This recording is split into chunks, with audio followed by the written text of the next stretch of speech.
Bonjour les troisièmes. Nous allons débuter une nouvelle leçon d'histoire. Nous étudions toujours le thème 2, le monde depuis 1945. Pour commencer cette nouvelle leçon d'histoire, je vous propose ce document.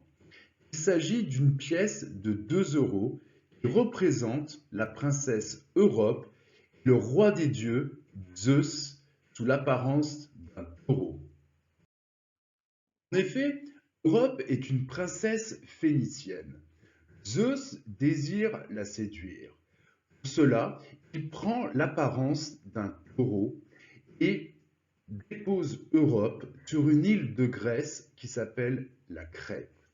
C'est à ce moment de l'Antiquité que les Grecs prennent conscience d'appartenir à un continent, l'Europe, et d'être des Européens. L'Europe est donc un continent constitué de 50 pays qui sont continus les uns à côté des autres.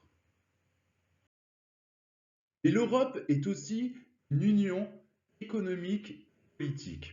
Il s'agit de l'Union européenne qui rassemble 27 pays. Cette union politique et économique, l'Union européenne, possède son propre drapeau et son hymne qui est l'Ode à la joie de Beethoven. Je vous demande d'inscrire sur votre cahier thème 2, Le monde depuis 1945, leçon 3, affirmation et mise en œuvre du projet européen. Grand 1, il s'agit de la problématique. Comment l'Union européenne a-t-elle été réalisée? Petit a, une communauté économique. Durant cette leçon, nous allons travailler différentes compétences et l'objectif de cette séquence sera de rédiger un développement construit au cours duquel vous expliquerez les étapes de la construction européenne. Je vous demande d'inscrire dans votre cahier que l'Europe est un continent qui regroupe 50 pays. L'Europe est aussi une union politique et économique qui rassemble 27 pays, c'est l'Union européenne. Pour répondre à la problématique du grand 1, je vous propose le document 1. Il s'agit d'une émission de télévision de 1966. C'est une interview de Jean Monnet, diplomate français, fondateur et directeur de la CECA.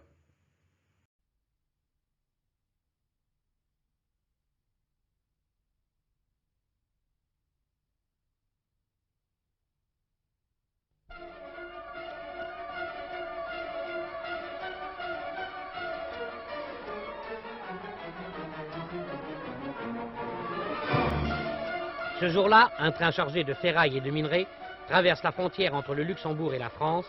Un coup d'envoi historique et économique est donné. Près de 3 mois plus tard, le 1er mai, l'ouverture du marché commun de l'acier est célébrée à Belleval, au Luxembourg, par la coulée d'un lingot européen symbolique. Comment en est-on arrivé là?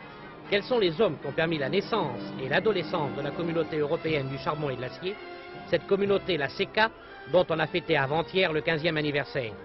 Monsieur Jean Monnet, qui fut le premier président de la CECA, nous précise maintenant les raisons pour lesquelles il suggéra à monsieur Robert Schuman, ministre des Affaires étrangères, l'idée d'un pool charbon-acier. Soulignons que Jean Monnet a bien voulu rendre public pour la première fois des extraits du mémorandum qu'il avait adressé en avril 1950 au ministre des Affaires étrangères. En 1950, j'étais commissaire au plan de modernisation. N'oubliez pas qu'à cette époque, le coup de Prague, le blocus de Berlin,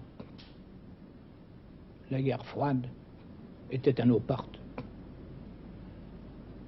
J'ai toujours été convaincu, et surtout depuis la dernière guerre, que pour arriver à établir la paix, il fallait établir l'unité entre l'Allemagne et la France.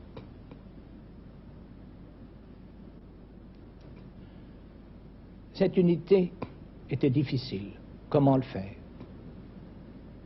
M. Schuman, à ce moment-là, et beaucoup d'autres. Je vous demande de compléter la frise chronologique en inscrivant la date suivante, 1951, création de la CECA. Pour répondre à la problématique du grand 1, Je vous propose un deuxième document.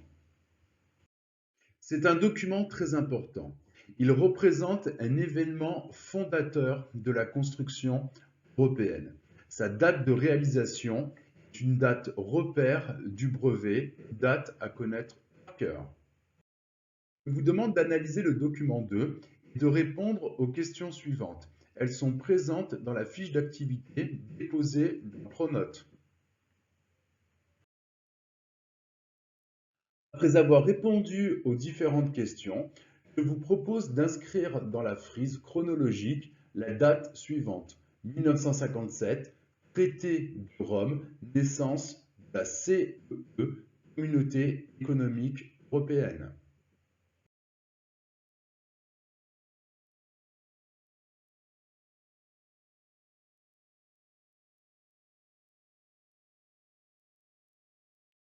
Je vous demande de compléter la carte de la construction européenne en indiquant le nom des 6 pays fondateurs de la CECA et du traité de Rome. La carte est présente dans Pronote, elle a été déposée en pièce jointe.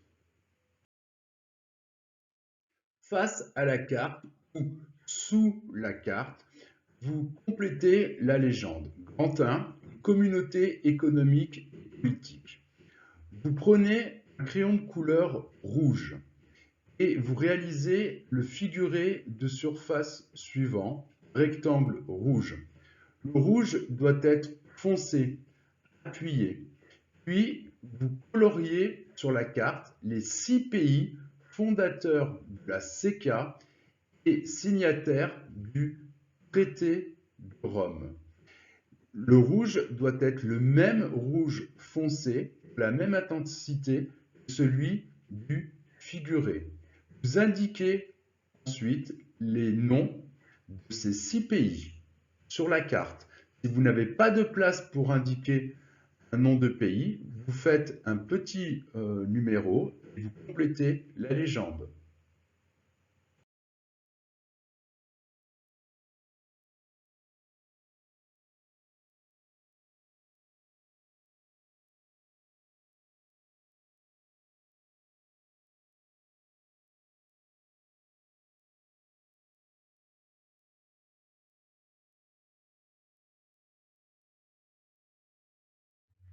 En 1973, la CEE, Communauté économique européenne, s'élargit.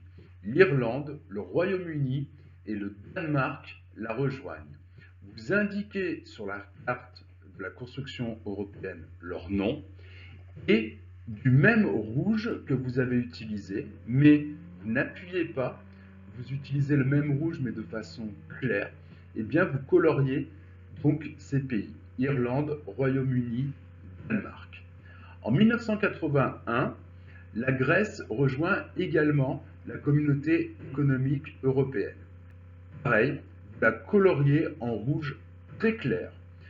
Puis en 1986, l'Espagne et le Portugal rejoignent la communauté économique européenne. Vous indiquez le nom de ces 3 pays sur la carte et vous les coloriez en rouge clair. Vous complétez la légende. Grand 2, une communauté économique et politique élargie. Vous réalisez le figuré de surface d'un rectangle. Vous le coloriez en rouge très clair, le même rouge clair que vous avez utilisé pour colorier les pays qui ont rejoint la CEE et vous indiquez les pays qui ont rejoint la CEE. Dans votre cahier, vous marquez qu'en Europe, la fin des dictatures permet à la Grèce, en 1981, ainsi qu'à l'Espagne et au Portugal, de rejoindre la CEE en 1986.